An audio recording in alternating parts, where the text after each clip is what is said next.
ऐसन की बूफर फटे। अच्छा? कुर्सी चाहे दोनों चौकी टूटे। नाचा तू ऐसन की बूफर फटे।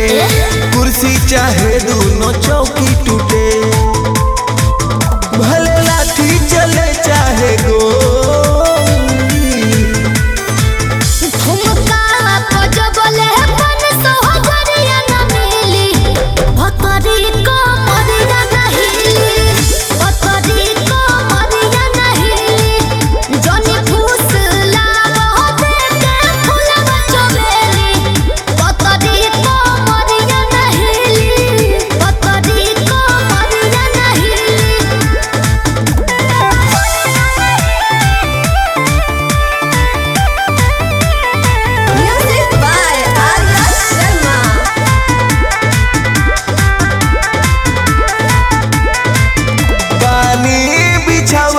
रुपिया तौल देम तराजू से।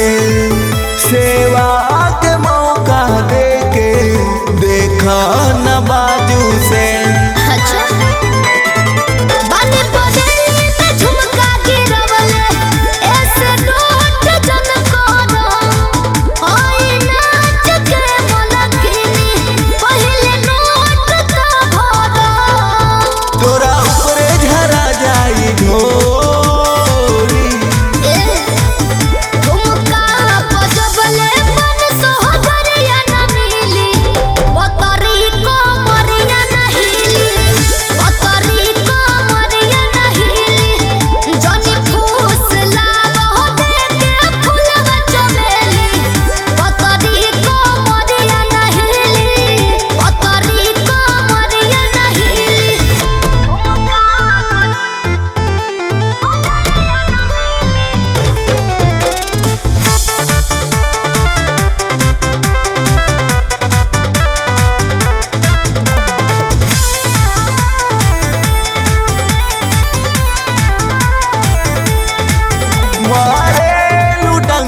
जैसे मछरी टेंगरवा हो। रतिया भी आइल भाड़ू सट जा पंजरवा हो।